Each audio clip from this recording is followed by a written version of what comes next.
The Touchdown City Show is presented by Masters Law Firm, West Virginia's personal injury lawyers. Coming to you from the Stone Church Studio in St. Albans, West Virginia, this is the Touchdown City Show. Thank you for downloading this week's episode of the Touchdown City Show presented by our friends at the Masters Law Firm.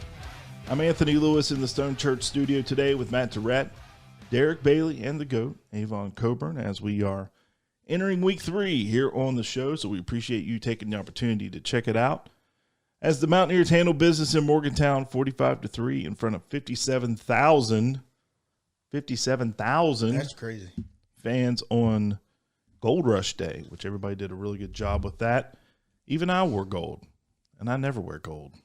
I had to pull the tag, popping tags. Ooh, straight cash on me. Popping tags. So as Rich Rod now moves to 61-26 at West Virginia, he's now tied for second all time at West Virginia with Dana Holgerson, as the game was a tale of two halves. Gentlemen, welcome back to work. How's everybody today? Bless. I'm excited, man. Excited. Great game. Semi-great game. I'm excited simply because it's nice to have something to discuss that's different. Like, you know, for several years we were coming in here talking about the same things over and over and over. At least there's some stuff to look forward to. To the point where you quit on me. I was ready to quit. If it would have been him again this year, I was done. He comes to me and goes, "Listen, if Neil Brown's the coach next year, I'm not doing Touchdown City." We were, but I mean, seriously, for like 3 years, we were saying the same things because it was the same thing. So at least this year, you get a win. There's some excitement. There's some positives, negatives, some stuff to build on and everything, obviously, but it's better than that. So we shouldn't compare to that. Because can't even entice him with money. He just doesn't like Neil Brown that much. Even the paycheck doesn't matter.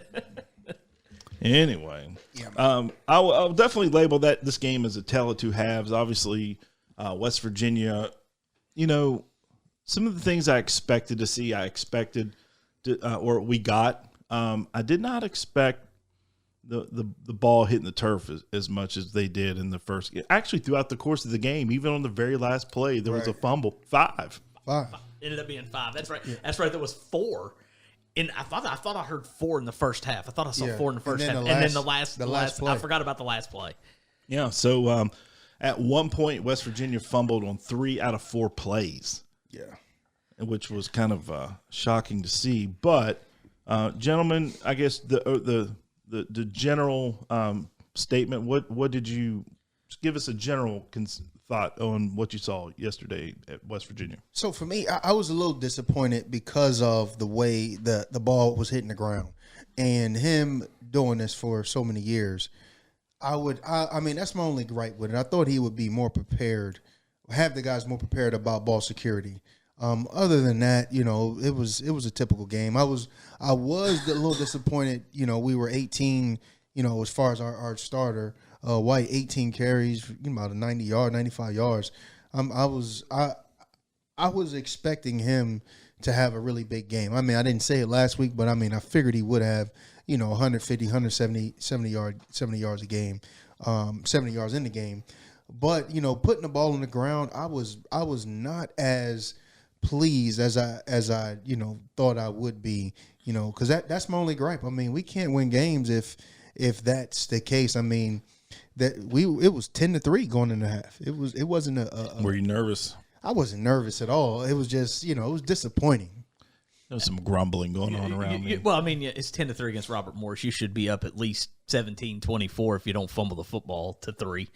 Anyways, overall for me, there was the positive takeaways. Now the fumbles that's completely different, and that's something you got to work on. You can't fumble 5 times. Everybody knows that. I thought it was refreshing to see a Mountaineer team come out and play with some passion, play with some excitement. The guys were getting excited when they made big plays. They weren't lethargic. They weren't flat. It was great to see the defense not have so many coverage busts, because even when we played teams like this in the past, I remember Duquesne, we were having coverage busts left and right. It was great to see that the team actually looked like they knew what they wanted to do, and everybody knew what they were supposed to do, and they were executing it pretty well. I mean, were there errors and mistakes? Yeah, you're always going to have that, but at least there's a lot to work on, and he can get after him after a win. I mean, I wouldn't call that a good win, but after a win. And there was a lot of guys got to play. There was a lot of great positives and a lot of negatives. I mean, it's the way it goes. But overall, it was great to see the team come together, and it looked like they knew what they wanted to do, how they wanted to do it, and they executed what they were supposed to do. And that's great to see because that's what everybody wants. That's what you expect out of your coaching staff and your players. You got to look at that game as just the second half. Don't pay attention to the first. What bothered me, man, is so many people still coming in there, and they're like, it's like you say you're rooting for them, but really you're not. Like, it's really weird to me to see that many people actively root for the failure because Rich is back on the sideline and they don't like, you know what I mean? To those people, I just say, stay home. Like, it's very weird for me. And of those 4 fumbles in the first half, Vaughn's fumble, he hurdles a guy. He's trying to get on down the sideline and make another play. He's at the 5 when he fumbles, and then I don't know the exact person who caught the ball on the little swing pass out left who got hit, but when he got hit, it was right on the ball. Some things you just can't account. You can't account for. They're trying to make plays. He got hit directly on the ball, helmet to ball. What do you do? Sometimes it just works that way. And just, the second half, they came out, they looked good. You ran for 400 yards. You threw. The quarterback was damn near perfect. I mean, what, he's 17 for 20 or something like that for over 200 and some touchdowns? Yeah. It looked – that's – all you want to see yesterday is that score not be close. At the end of the day, that score wasn't close. You ran for 400 yards. Your quarterback completed most of his passes. The ball he threw to Vaughn was over the shoulder. I mean, the catch was better than dropped on a spot. Oh, it was a phenomenal catch because if you're watching it in slow, he's looking back over his head, and you see him. That's perfect throw and catch, and that's how it's supposed to be done. So I think you saw flashes of it. Next week at Ohio could be interesting, but I still think we go in there. I think we take care of that too. Let me ask you, Matt. For me, I expect perfection. I expect they played hard, but I don't like the fact that we didn't prepare for that. Did you listen to the presser? I did. Yeah, so he addressed that. I mean, he did. He seemed to think that maybe he should have went live a little bit more. He actually took responsibility for it. I mean, and saying he should have went live and probably got him a little bit more prepared for, actual helmets hitting the ball. Yeah, but that's to me that's unacceptable though. I mean, I love Coach. I mean, but I'm gonna be hard on him because I want us to not just say, oh, he's back. Sunshines and rainbows. Like, Coach, you're the man. I think people are making a lot out of the. I mean, listen, like Derek used the term, a lot of mistakes. Well, I don't find. I mean, yeah, you fumbled 4 times, but you still also put up 625 yards of total offense. I mean, people can also go through, and if you're looking for a reason to be mad, you can find it. But that's what I'm doing. Yeah, I'm looking for. But that's what he's supposed to do too, as the head coach. Like, yeah, he's going to go out there and he's not going to worry about we had 600 yards. He's going to be like, we fumbled the football 5 times. But listening to that pressure, I don't think he didn't seem as upset as I wanted him to be for those fumbles. Here's why. When you've got 82, the number's grown to 82 new guys on the roster. That's over 80% of your total roster is new. But I mean, there's going to be mistakes, I understand that, and I get it, but I also see the cash that is being given to these people. You know what I mean? So for me, I expect more. I expect more. I expect. Do people get wound up like that when guys fumble on NFL games? Yeah, yes, they do. I'll tell you what. It happens. But I mean, you go fumble that football as a running back, you ain't playing. You come out. out. You don't protect the passer, you ain't playing. All right, let's keep on going here because I think we've spent 10 minutes talking about 3 fumbles, and that's not. You can't fumble the football. That's the bottom line. Well, I mean, and it was addressed. So the West Virginia offense, 625 yards. 393 rushing yards, 232 yards passing. it's been a while since we've seen that type of offensive output, even in a game against a team like Duquesne or Long Island or any of those. I thought the offense looked pretty efficient. Here's one thing I want to point out. And I think the weapons, obviously Cam Vaughn, but I think Jaden Bray and Cam Vaughn are going to be very productive in the system. And why are the wide receivers productive in the system, Avon? What are they out there for? One, they're going to be blocking more than anything else. However, one thing that they're going to be able to do a lot more is what we thought was going to happen. The RPO game is going to be explosive in this game because we are going to run the ball very, very well. I mean, and I mean, if you look at the game, besides all the fumbles, White, he carried the ball. I mean, he averaged probably about 7 yards a carry in the first half. And, the fumbles kind of knocked it off. And he had some different. He didn't fumble. No, I'm saying because of the fumbles, they stopped. They couldn't run it as well. They didn't run it as much. But in this offense, the receivers, they're gonna block, but they're gonna get so wide open because of once the quarterback starts running, once the running backs get going. I mean, the RPO game is going to be super explosive. Here's what we haven't seen for years is just that quick snap, throw. The hot routes, yeah. And they're such big possession receivers that if you don't tackle them, and we saw it yesterday, they missed a tackle on Cam Vaughn a couple times, gone up the sideline, safety has to come over, and we've missed that. He seems explosive too. I forgot what that aspect of Rich's offense, because you guys ran a lot of that when he first came to out to McQuell and those guys, those big, that too, it's just those big possession receivers. It's just quick and out to the ends. It's just guys in space. Did you pay attention to WE was coming back towards their locker room, and Jaheim White took a handoff, went out left, made a cut back. Did you pay attention to who his lead blocker was? Quarterback. Yeah. I mean, that happens. It happens a lot more than people think. But it's also one of those things that you don't see it very often. He takes the handoff, he goes left, he gets out left sideline, and when he cuts back, you look, and peeling out of the backfield, getting out in front of him is number 8, and he laid a block down that opened him up, and I think that was his first big run of the game. He picked up over 10 yards, I believe, but I was impressed to see 8 getting out there, getting dirty with it, and I think that's going to be huge for the receivers too. You got to have receivers that can block like that, and you got to have a quarterback who's ready to stick his nose in there. If that's the kind of offense you're going to run, everybody's got to contribute and try to get downfield blocking for him when you can. And I really like seeing Markio get out there throwing lead blocks. Yeah, so Rich Rod obviously names Nico QB1, had a great day, 17-20 passing, 224 yards and a touchdown, carried the ball 56 times, 13 times for 56 yards and a touchdown. Were you guys – so I was kind of shocked we didn't see a little bit of rotation early, but what that says to me is Nico is clearly his number one. Yeah, and that is he need to get the reps in his system, which also – I mean, I like the rotation moving off from that from the running backs. That showed that White – I mean, they're going to – and, Clay Ash, shout out to my boy Clay Ash. He was a walk-on. Now he's number 2. That to me is he's a worker. But getting back to Nico, that's his guy. And again, I'm not a Nico guy right now.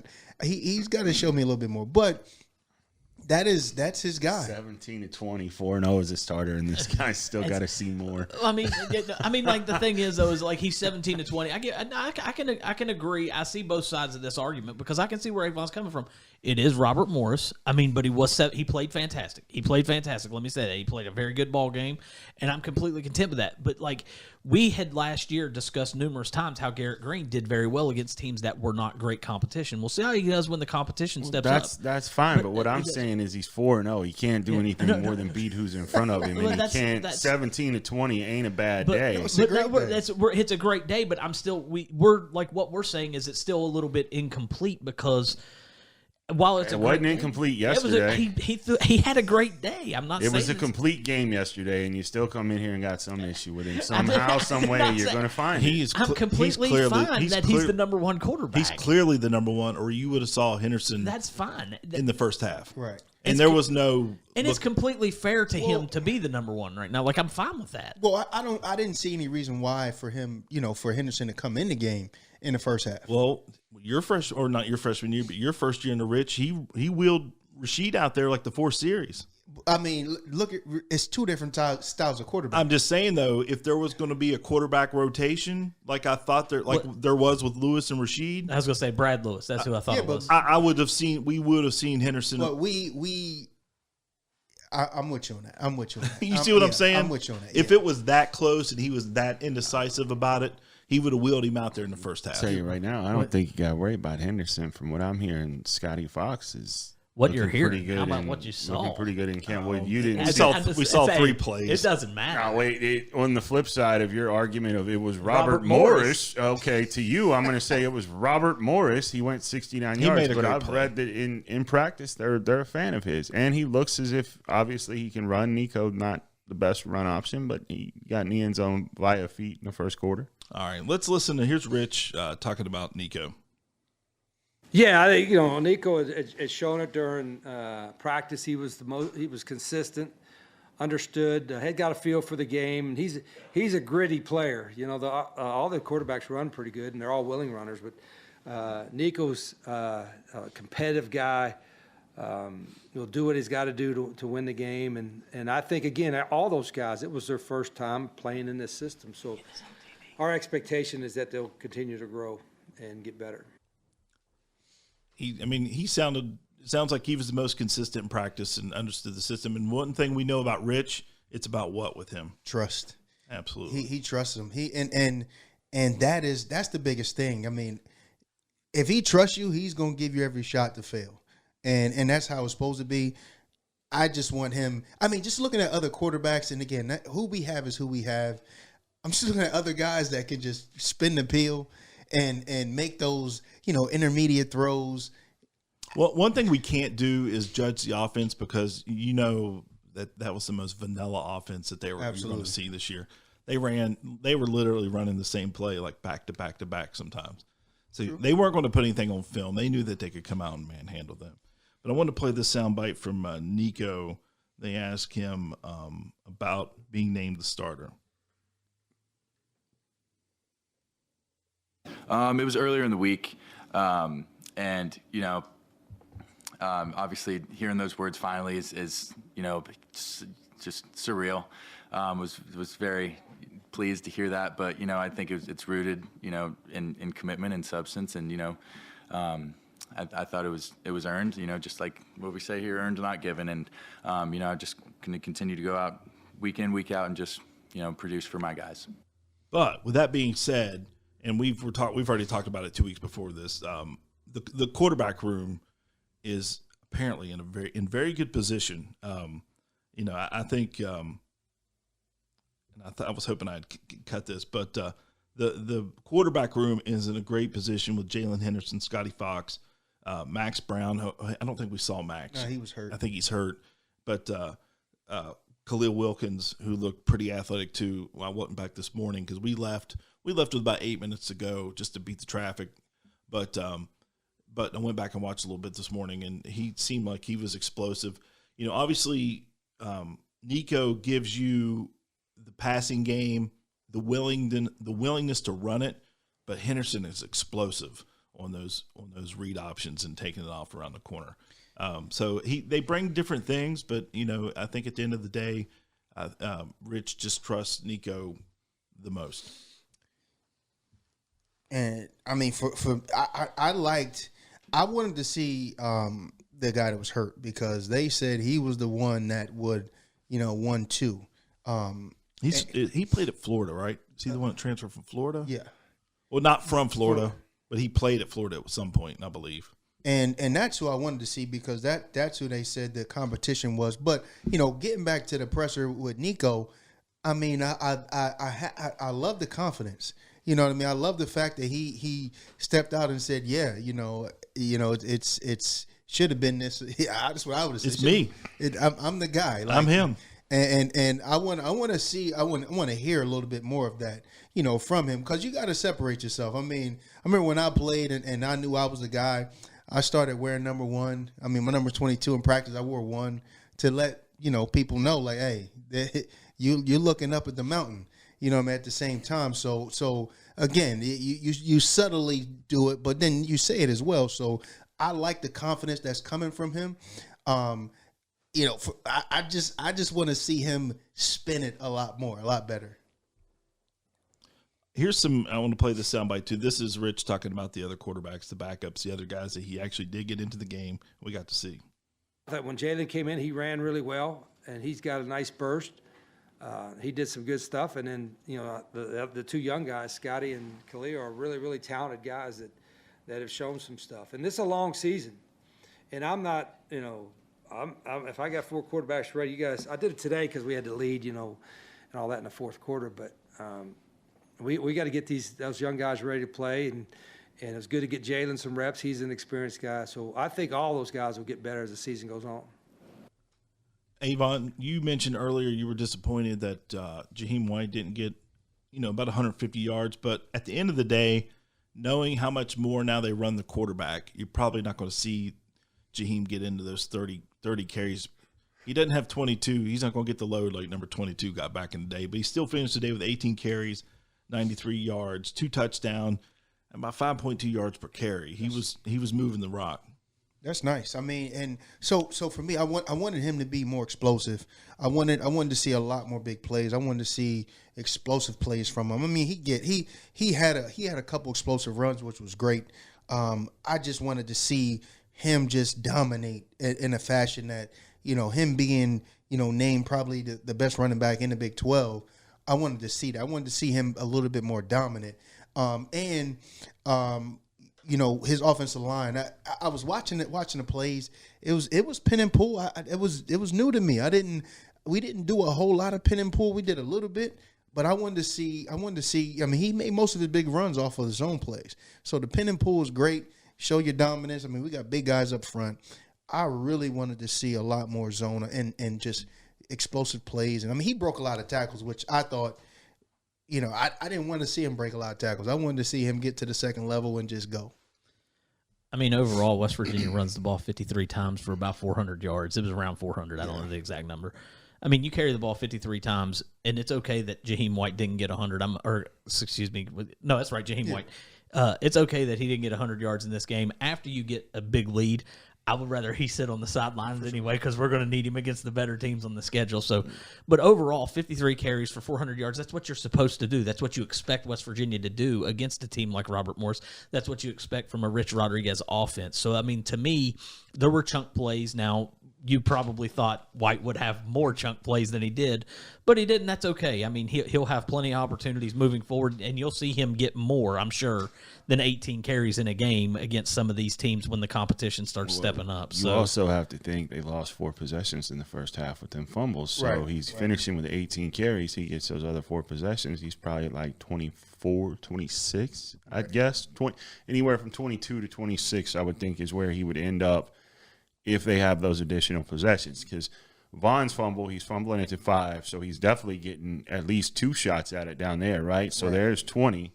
And then the 2 punt return fumbles that you don't even get on the field, you got to imagine he's getting at least 2 to 4 in that, depending on how many times you move the chains. And then you got the fumble on the pass out left, and they were up at, I believe, around midfield. So you got to figure he's going to get at least 2 or 3 more on that possession. So I think his workload was about where you'd expect it. While that final number is not what you want it to be, if you look back and see what it was, he's probably going to be around that number that Avon wants him to be at. I don't think there were any punt return fumbles.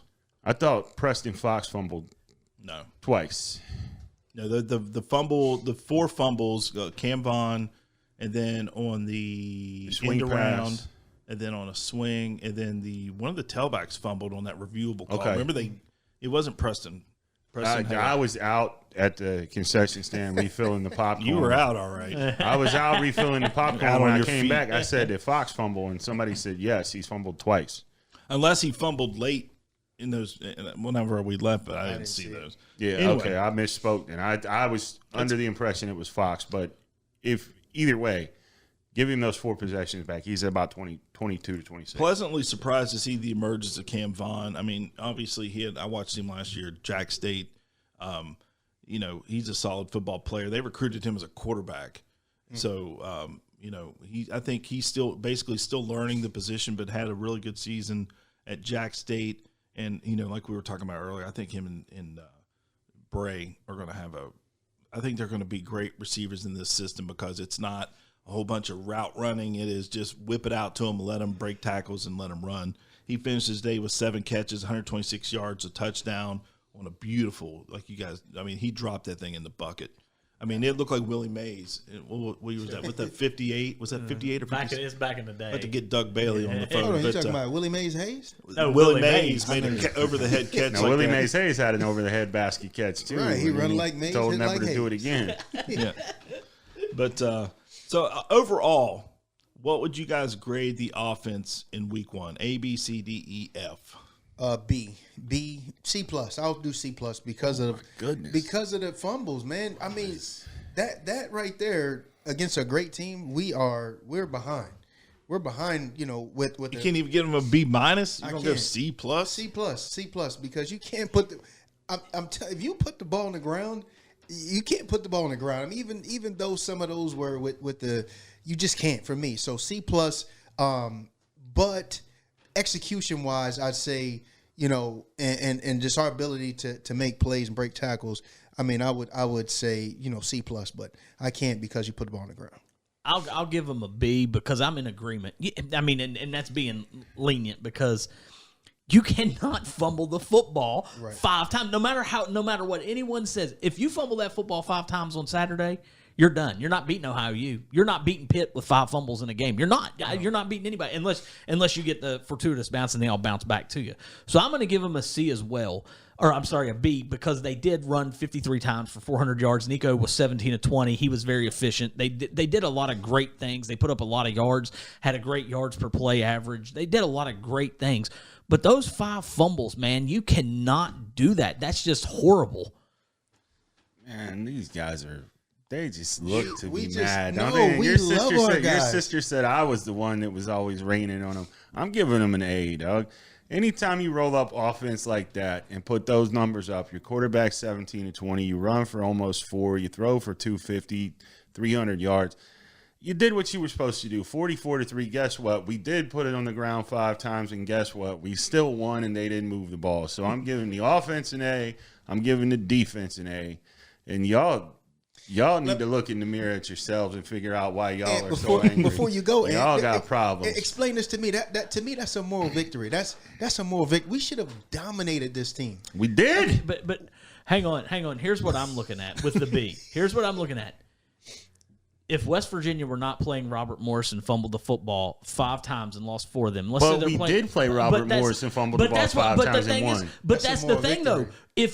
What if the competition steps up and they fumble 10 times and lose 8 of them? But let's end this with this. I never dreamed we'd be talking about fumbles for a half hour on the show. I'm moral victory, but you guys are always playing the what if, and if There's we no did what this ifs. against, we didn't do it against them. We did it against Robert Morris, and we still won. Move to the next one. It's You asked me my grade. I gave you my grade. You're playing against. I'm with Avon. You play for perfection. I'm going to give him a B, and I would have gave him an A+. I would have, but the fumbles. But I'm not going to sit and cry about it like half of the room has done.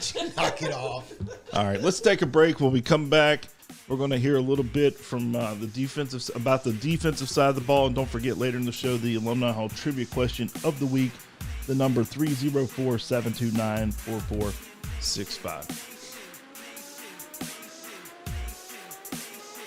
Visit our new website at touchdowncity.com. Have you been injured at no fault of your own? The Masters Law Firm is on your side and here to help you in your time of need. With decades of experience, our team understands the toll that injuries take on victims and their families, offering both legal expertise and unwavering support. From car accidents to complex injury cases across West Virginia, we've got you covered. Visit our website at themasterslawfirm.com or call us today at 304-342-3106 for a free consultation. Your journey to recovery starts with us. As the game gets faster, stronger, more dynamic, your equipment has to keep up. Introducing the Riddell Axiom, the next evolution in football protection, designed to match the speed and strength of today's athlete. Contact West Virginia Riddell representative Casey Turley at 304-552-5960. 304-552-5960. Gear up, play smart, stay protected. Welcome back to the Touchdown City Show.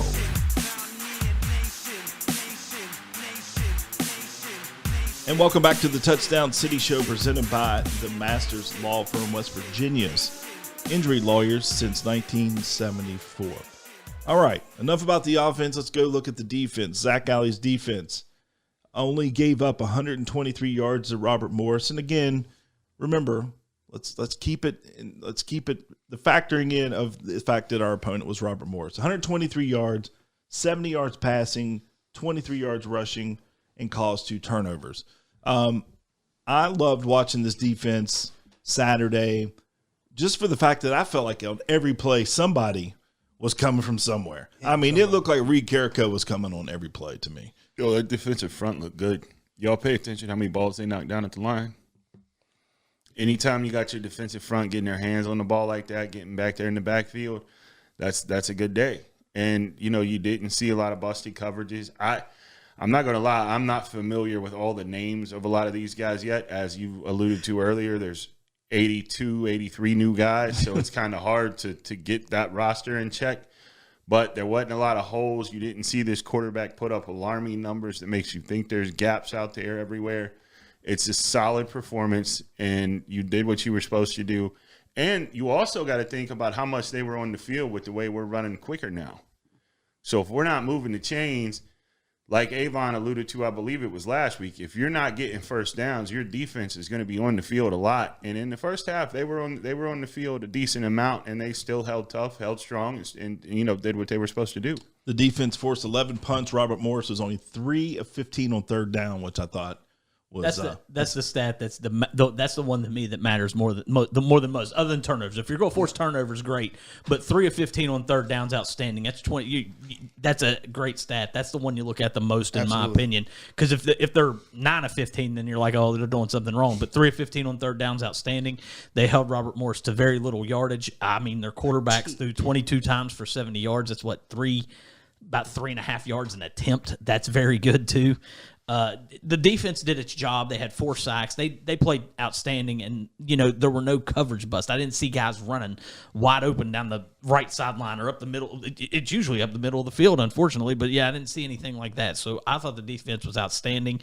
Still, I know everybody says take it into consideration. You played, that's fine, but they were outstanding otherwise. Yeah, I feel the same way. And a lot of those third downs, or mostly all those third downs, were third and longs.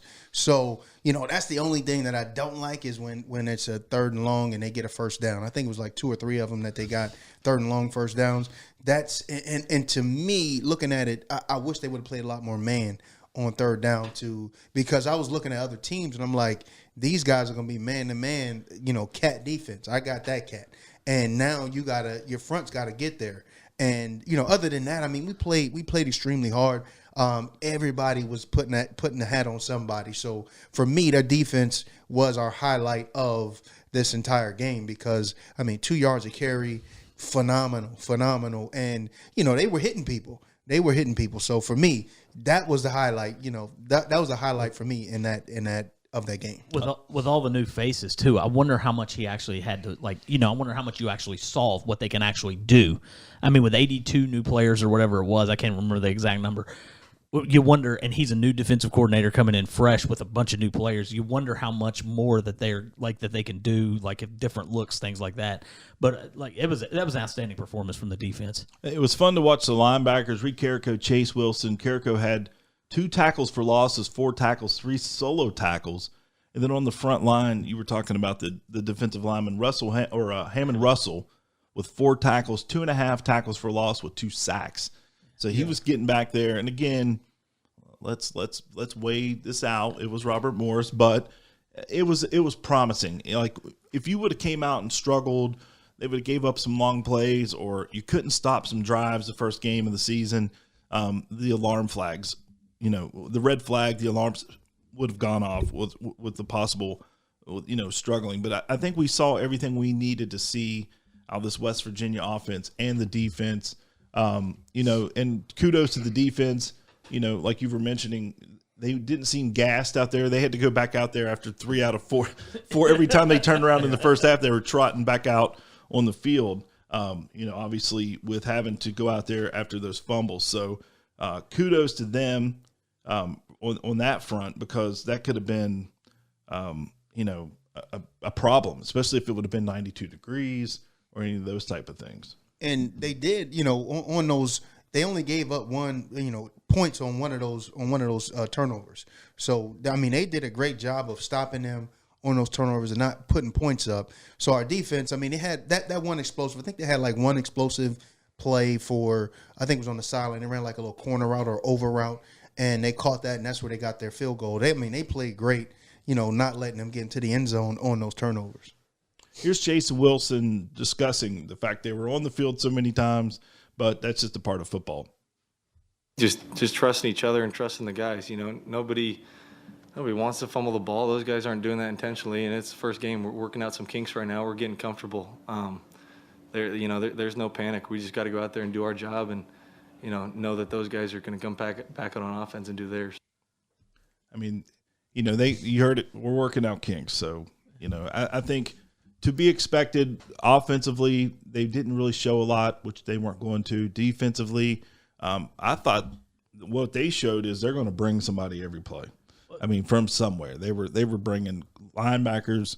I didn't see any safety blitzes though. Did you see? Well, see, that's what I'm wondering though. Is like how much more can he have? Because like you only get, he had a spring and a summer, but there were still fresh guys coming in the summer that were new. So you wonder how much more, because he was the DC at Oklahoma.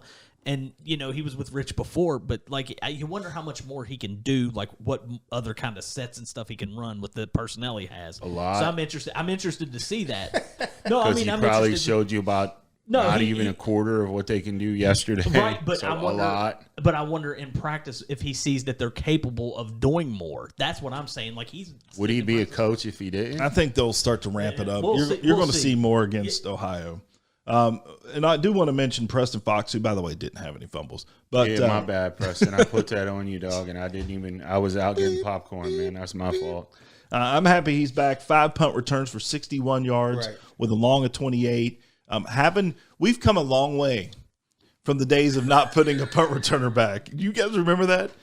Yeah. I just remember we would just yell at the TV to just please fair catch it and just catch the ball. That was just catch the ball. They stopped putting guys back there at one point. Nobody could catch it. He also had a kickoff return for 36 points. Kudos to him. He's a 36 yards. Kudos to him. He's a Morgantown kid. He gave football up for a minute. Yeah. Just because of the injuries. It's not a fun game when you're hurt. Recovery, can sometimes be a long path. And not only is it just a physical injury, it's a mental issue as well. Just trying to figure out if you can make the comeback and play sports. And he gave up, and he just said, this is it for me. And it happens to a lot of guys. They get hurt. They get tired of having to do the rehab in there early in the morning, getting treatments, or just doing physical therapy. So, but I was happy to see him back. That's 10. So he had 10 yards of return, that's big time. Regardless of anywhere, 10 yards of return is really good. I think the average is probably 5. Yeah. And for him to have a 10-yard return, that's moving you up, a little bit more than what would normally happen. 25 to 35. And he caught the ball. I think it was one that he didn't catch the ball, and I'm like, you should have caught it, and we lost probably 15 yards on that. So you got to understand, when you catch the ball, the first thing you're going to do is normally the ball's going to go back further. And he missed one. That was a bad punt. Yeah. I know which one you're talking about, because it ended up rolling, and I thought he should have scooped that up. But he called out to everyone get away, and when it bounced, so I know because it was going towards the touchdown terrace. Yeah, yep, exactly. That's the one. And he caught the ball well, and him catching the ball. Again, that 10 yards of carry changes the game a lot. The thing is he caught it. I don't care. Because I can remember how bad it was. I know. There were years that you could just feel it. It's like, they're punting.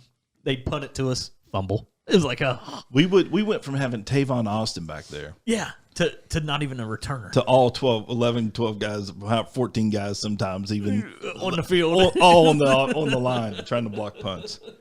All right, let's take another break. When we come back, we'll have the Alumni Hall trivia question of the week. Again, the phone number 304-729-4465, and we'll do that after this.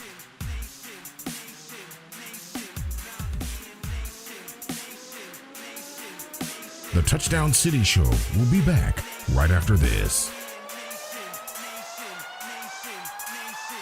Tony the Tailor is well known for having the best quality suits and jackets available anywhere. But our strength is actually our sophisticated footwear and casual wear. From Brax pants to LBM soft jackets and Hagen shirts, Johnny O sportswear, DiBianco, Allen Edmonds, and Johnston & Murphy shoes, plus much more. We have what you need for work or at play. Tony the Tailor, downtown Charleston, or online at bestmastertailor.com. Hey Mountaineers, Alumni Hall is your ultimate West Virginia Mountaineers shopping destination. Upgrade your tailgate gear, shop officially licensed clothing for the family, or load up on hats, gifts, and accessories. Keep track of your purchases with our Hall Pass Rewards, where you get $10 in rewards for every $150 spent. And WVU students, faculty, and all military receive 10% off when shopping in-store. Shop at Alumni Hall in Morgantown or Charleston, or online at alumnihall.com. Alumni Hall, where Mountaineer fans shop. Hey Mountaineer fans, this is Zach Abraham. You're listening to the Touchdown City Show. Welcome back to the Touchdown City Show, presented by the Masters Law Firm, West Virginia's injury lawyers since 1974. And it is time for the Alumni Hall trivia question of the week. Again, the phone number 304-729-4465. And the question is, in 2005, the Mountaineers defeated Louisville 46-44 in overtime. How many overtimes did it take to secure the win against the Cardinals? Again, the phone number 304-729-4465. Speaking of 304-729-4465, we got some texts. Let's see. Basically, after the game, we'll do a couple of them here. Let me see. This person didn't leave his name, but this is 304-539.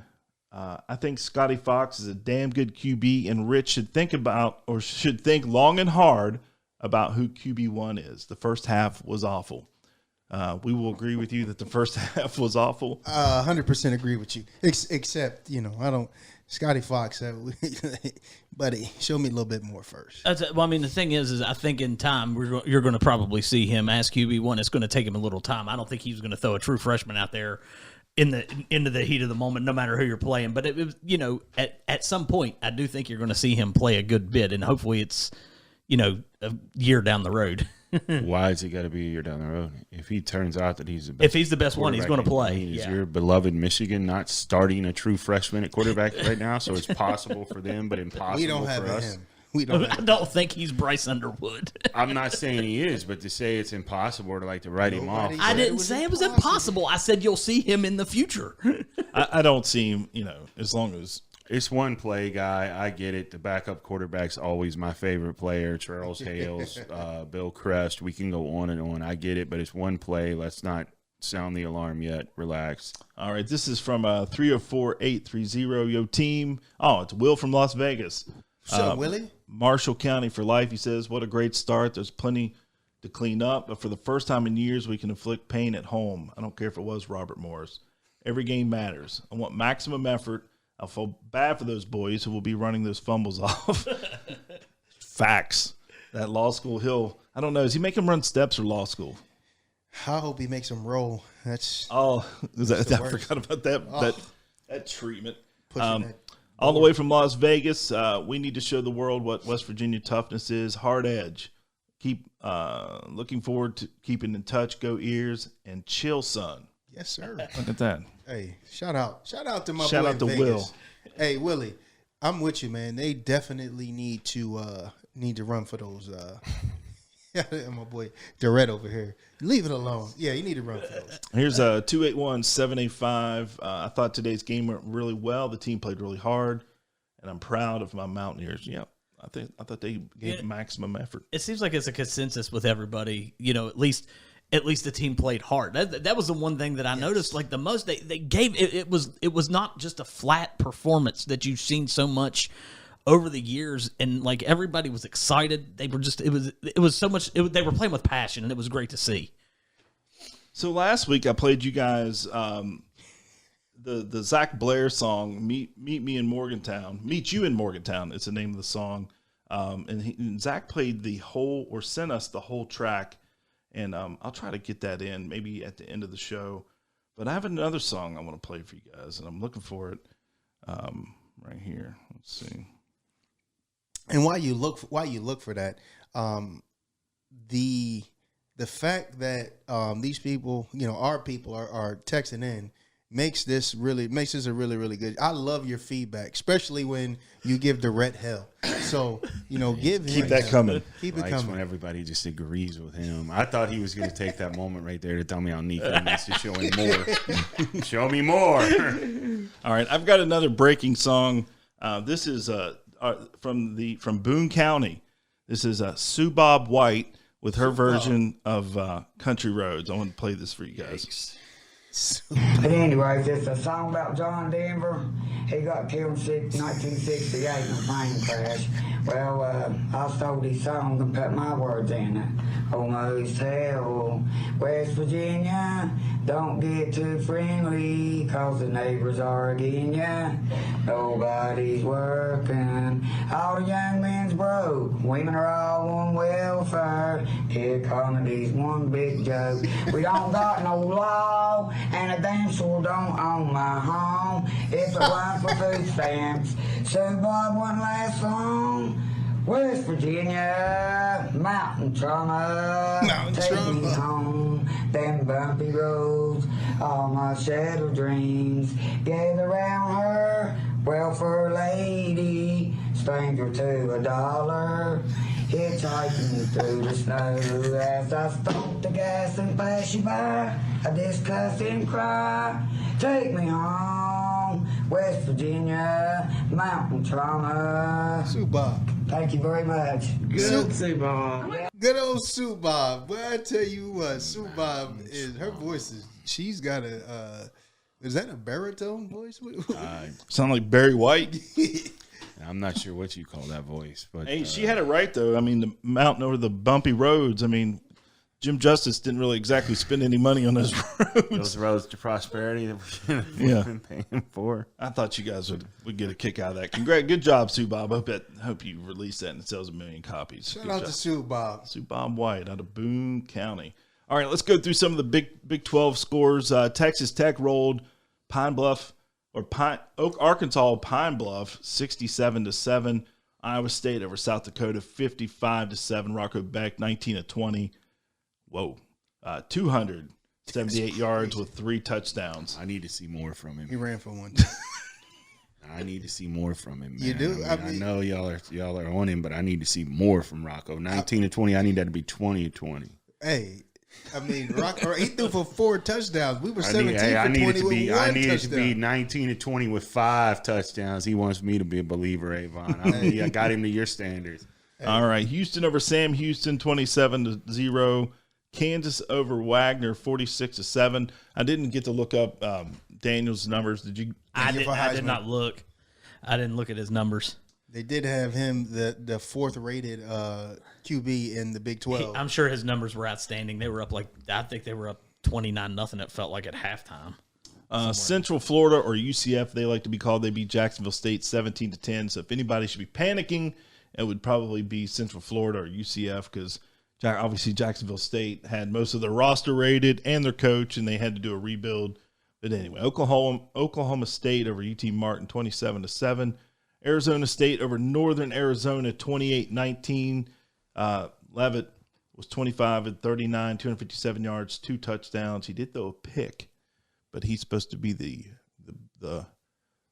bride of the Big 12. But we'll see what happens moving forward. K-State survives North Dakota 38-35. Derek, did you see the end of that?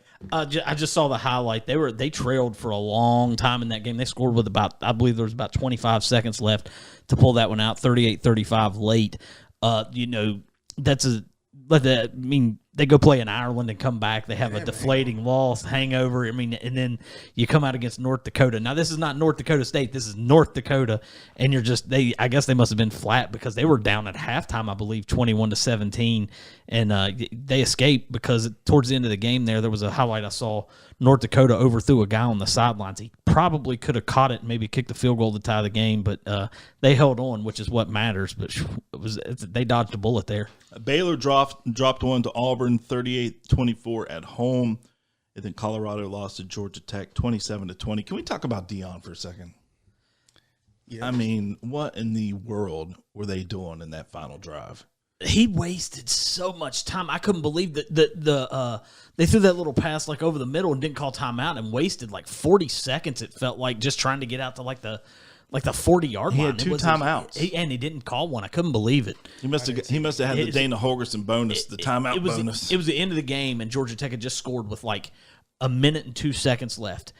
And I can't remember exactly what happened on first down, but I think on second down they threw a pass and he caught it, obviously complete, gained like 9 yards, so they're short of the first down. Instead of calling timeout, they kind of hurried up. But they didn't really hurry. But they wasted it seriously took them like 20, 25 seconds to snap the ball. It felt like everybody was like, oh, I can't believe he didn't call timeout. Even the announcers were like, I'd have called a timeout instead of doing that. And then I guess I don't recall if they called both timeouts or not, but I think he might have taken. Yeah, I think he took one home with him. I mean, and it was weird what happened there at the end of that game. I did see so at the end of the half, I was like, why didn't he call a timeout to freeze the kicker? And they kicked the field goal at the end of the half. And then I don't know what I did after that. I didn't watch the end of it. Georgia Tech's tough, though. That kid, the quarterback for Georgia Tech, I don't know if he's any good or not. He is tough as nails, man. He is tough as nails. Their running back is legit. Yeah, but Deion was taking strays over the weekend for poor clock management. As he should. Yeah. I mean, you're the head coach. It falls on you to have better clock management. I mean, that's not a knock. It's true. He'll probably tell you, I messed up. All right. Well, West Virginia heads to Athens, Ohio. Thank you, Shane Lyons. But West Virginia heads to Athens, Ohio to take on the Bobcats. Parker Navarro against Rutgers. He was 21-31 for 239 yards, 3 touchdowns, but he ran the ball. Here's the part that really stood out to me when I went back and looked at this morning. 9 attempts, 93 yards, and a touchdown. So this guy not only can get it done through the air, he will take off a run on you. Receiving-wise, they've got a 6-foot wide receiver from St. Louis, Chase Hendricks. He had 9 catches for 115 yards, and they had 5 other receivers with at least 2 catches. And they all averaged 11 to 17 yards between the other 5 receivers. So distributed the ball well. They were gashing them for over 10 yards per on catch. Here's the deal. This is not going to be a gimme game. Absolutely not. And I think that Rich will have this team ready to go. But the fans, this is not – I've heard a lot of, well, we're just going to Ohio. This is the same team that beat Iowa State, Pitt, and even beat Penn State in Happy Valley in 2010, Derek. I don't know if you remember that or not. Oh, I remember. But this is not one of those teams that you just, no big deal. This could potentially be a trap game for West Virginia. I remember when we played them, they took us to the brink in Morgantown. They're always a good team. They always play us tough. It's set up as a trap game, because Pitt's coming up. I hope and I pray that, he will – and I think the fumbles will motivate them to play better. Like it wouldn't, they're not even going to look towards Pitt. They're not going to look towards Pitt. No, he's not wrong though. I was actually going to say I actually agree with him on this point. So that was actually a good thing. It was a good thing to have a game like that, so they don't. Again, they're going to hear a lot of Pitt. But this game is a trap game for us. Even though we're not even on the precipice of anything because we haven't done anything yet with this new team. I just feel like you said this game, the way they play Rutgers, and Rutgers is not a powerhouse by any means. However, they picked to win 8 games this year. I would feel we're on the same line as who they are, because I mean Rutgers with Schiano, they're a great team. So for us, especially when you're talking about they've got Big Ten money. Right. Well, I mean, Rutgers led that game 31-14, and Ohio U came all the way back and tied it at 31. Yeah, so I mean, it's not they did. Yeah, I was impressed with their quarterback. It's going to be a tough game. It's a hard place to play. I mean, I know everybody's like, "Oh, it's Athens," blah blah blah. It's one of those games, though. It's Athens. It's noon, or it's 4:00 in the afternoon. Athens can get a little rowdy up there. There's going to be predominantly West Virginia fans. I have a feeling, though. But still, it's a rough spot to play. But they gave up a pretty good chunk in the passing game. Ohio did. So I'm wondering if Nico will have some success. I mean, they gave up 18 of 23 for 252 for I can't say the gentleman's name for Rutgers, but the Rutgers quarterback. I mean, that's pretty good numbers for a Rutgers QB. Also threw 2 touchdowns. I mean, do we have a Rutgers? Is our quarterback as good as that? Here we go. I'm just Mark saying. this down right here real quick for me. I can't Show me something. He transferred. This kid transferred. His name's Kaliki Manis or something like that. He transferred from Minnesota. Right. I know who he is. I mean, I just can't say his name. But I mean, that's a pretty good game. 18 completions, 252 yards. It doesn't look like the defense was really outstanding for him. They gave up 175 rushing on only 30 carries. So I mean, that's a lot of yardage and a lot of chunk plays, it feels like. So, maybe the offense can get going and exploit Ohio's defense and kind of take control of the game. It's a trap game for us. I mean, it's going to be a tough game. It's not. It is. Because I don't think so, and I'm going to tell you why it's not a trap game. It's set up more like a trap game if we put them away really early yesterday and didn't have any mistakes. I agree. Okay. I think those 4 fumbles in the bad first half is going to lead him to have more intense practices this week and say, if you repeat this that you did last week in the first half, it ain't going to be the same outcome. You got to tighten up. I think he's going to be harder on them in practice this week than what he would have been had they opened it up early and you didn't see anybody play in the second half. So I think the struggles we had yesterday are going to lead into tougher, better practices, cleaner practices this week. And then Saturday, what could have been a trap game, it's going to be avoided because the mistakes they made, they're going to get pushed harder this week, and we're going to come out and just handle Ohio. It's not. I don't even think it's going to be a problem. All right, so let's get around to predictions. Avon, what do you think? West Virginia at Ohio. The first time since 1949, by the way. Yeah, that's crazy. I mean, thank you, Shane Lyons.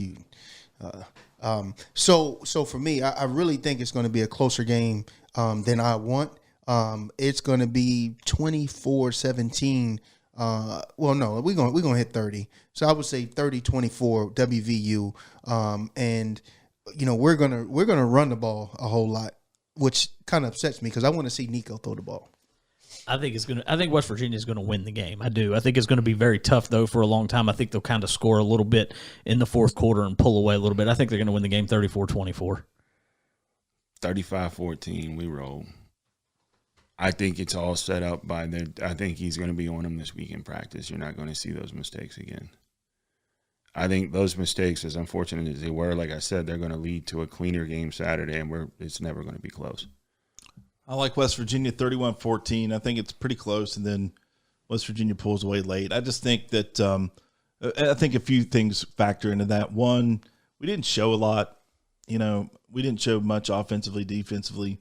I think he's got some wrinkles that he'll probably start to, a few things to pull out of his bag. And then 2, I agree with Matt. I don't think you're going to see us put the ball on the carpet like we did anymore. They'll get that straightened out pretty quick, and pretty much did until that very, very final last play. But you're talking about what the guy, like the 4th guy on the depth chart, dropping one. So, the good thing was I wasn't so upset about the fumbles because it wasn't Jaheim White. Mm-hmm. If it would have been Jaheim White or even like Nico dropping snaps, right, and I would have been as concerned as you two were. But the fact that it wasn't those 2 guys, I mean, I get it, and I will co-sign on what you guys are saying, but I just think it will get cleaned up and West Virginia will handle business. So we're all in agreement here that West Virginia is going to handle business in Athens. Am I correct by saying that? Absolutely. Without a doubt. Yeah, we're gonna win. I want it to be a roll. I want us to go up there and mollywop them and send us to Shane like Shane. Mollywop. Why in the world are you who's scheduling calling this? Answer it. It's my son. Just go ahead and answer it. I will. And I'm going to peel out of here. We're going to get out of here. Thank you guys so much for downloading this week's episode of Touchdown City. And as we exit, Here is Zach Blair. The song's called Meet You in Morgantown. We'll see you guys next week. Rolling up I-79, a little mountain mama's been on my mind. She takes me back to a place and time when we were drinking beer on sunny side. I'm wishing that I'll see her again, hoping that the Mountaineers win so we can burn some couches on the front lawn and pass around the shine till it's all gone. Shoot the musket off at the moon, wishing Saturday night didn't end so soon. 'Cause in the morning I'll be heading out, but next time I'm around, I'll meet you in Morgantown. I'll meet you in Morgantown. First time I saw her was on High Street. She was wearing a little golden blue tee. It's almost heaven, I don't wanna leave. She's got me feeling wild, wonderful, and free. Wishing that I'll see her again. Every time the Mountaineers win, we always burn some couches on the front lawn and pass around the shine till it's all gone. Shoot the musket off at the moon, wishing Saturday night didn't end so soon. 'Cause in the morning I'll be heading out, but next time I'm around, I'll meet you in Morgantown. I'll meet you in Morgantown. Yeah.